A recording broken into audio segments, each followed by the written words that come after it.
Great to be with you. You look good. I like the high and tight, the new haircut. Thank you. The missus did it. My joke is that when I asked her to cut my hair, she said okay and wanted to start with a straight blade right here, Mayor. I thought that was a bad sign. But my wife gave me a cut. It looks good in front. It looks uneven in the back, but you can't see it and I can't see it, so we're happy. No, you're looking good. We'll take it. We're blessed. All right, so let me play proxy for the president for a second. What are you doing, Garcetti? I don't even think you need all these tests. I'm not even that sure they're necessary. That's what the president said today, and here you are, letting everybody get tested for free. Obviously, you're going to favor people with symptoms, but why are you wasting the money? The testing's not even that important, says the president. I have a different philosophy. We all know this is a silent killer. It moves quietly through the population, and why it's so important for people who don't show symptoms to get tested is because oftentimes they're the super spreaders, because they don't know that they have that infection. And so it's always been our goal. We stood up our first testing centers on our own with our own firefighters in our own geography, paying for it with our own dollars and looking for our own labs 40 days ago. And just 40 days later, we're very proud to have the first widespread testing for non-symptomatic people in any major American city. I think it's something that we hopefully can all get towards, because even when we do that, it's still not enough tests, as you've heard. But it's a great and a bold step forward, and I'm very proud of our firefighters and everybody who's helped stand this up. When you offer the tests, do you have the money, the manpower, and the materials to apply all those tests, to get them processed and do it in a timely fashion and find people who have it and may have contacted others? We believe so, and we've been, opening that aperture, as it said. We've been widening who can get tested every single day. Yesterday it was construction workers. The day before it was taxi drivers and rideshare drivers. The week before it was people without symptoms who work in critical industries like our medical profession and first responders, grocery clerks.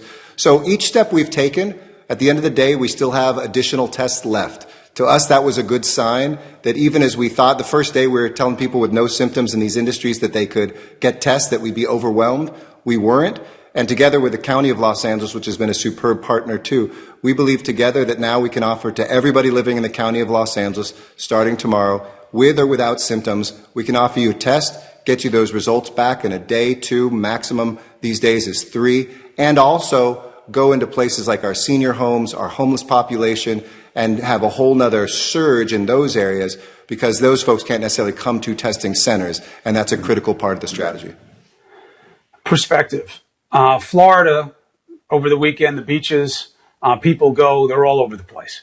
It does not slow down Governor DeSantis' decision to move forward with reopening. California had a similar thing happen in areas where people were all over the beaches. The word is that it was a set of breaks for both the city and the state level, that we are not ready to do anything aggressive.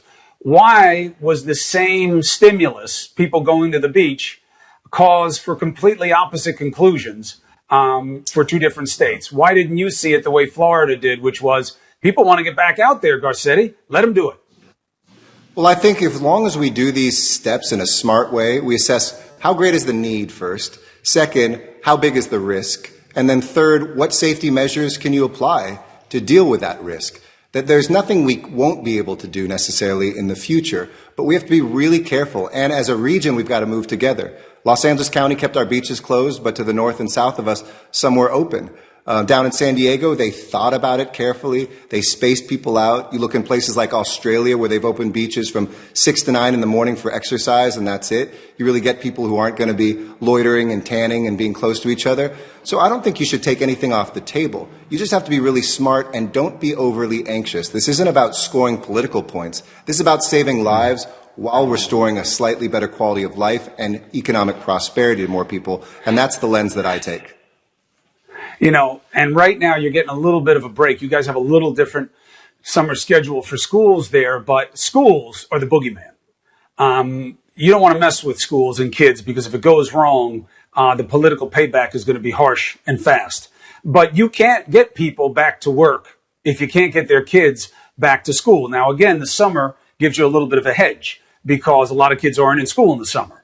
But do you accept that reality that until you can make it safe enough to send kids back to school, you can't really get people back to work? No question. A mother or father can't go back to work with a peace of mind if their kids are by themselves at home. We have to think about the kids first. They need to catch up on their education. They need to move forward with their development. But secondarily, you're exactly right, Chris. This is an economic issue. It's a childcare issue. And let's not forget those kids that even as we open up schools with new rules, that have pre-existing conditions. They're not going to go back to school anytime soon, and we have to make sure we take care of them, provide for them to get an education at home, even as teachers are in the classroom. So this is going to be tough on teachers. It's going to be challenging for school districts, but I do think we do have enough time to think that one through for the fall, and probably as we're seeing in places like Denmark or whatever, maybe it's fewer hours, maybe it's fewer kids at a time, but we got to get some kids back into the classroom, and I'm confident we can find safe ways to do that, especially with temperature tests, checks and tests at the schools as well. Yeah, I'm hearing few hours in a lot of different places. That would be so sad because we already don't have our kids in school enough. But, you have to deal with the situation as you find it. Mayor Eric Garcetti, I appreciate it. One last quick thing. As far as you know on the state level, is California still resolved to follow the CDC guideline of 14 days of cases on the way down before reopening? That's the measure that our governor put out there, whether it be a formal measure or not, because sometimes as you get more and more tests, you see it go up artificially just because more people are getting tested. But looking at deaths for sure and hospital admissions, those are the two biggest ones. And lastly, let me just say I appreciate what you said about masks. I don't know if it's a guy thing, but real men wear masks, and we shouldn't be afraid of being seen with masks. So I'll go out on this one. Let's see. Let me test you. What is the movie where Andre the Giant said, "Men in masks cannot be trusted"? Princess Bride. No. Ooh, that's a of nice course, looking Princess mask. Bride, of course. Yeah, that's a Princess don't worry Bride, about it. my Nobody's favorite. perfect. Hey, I'm storming the castle, okay? Bye-bye.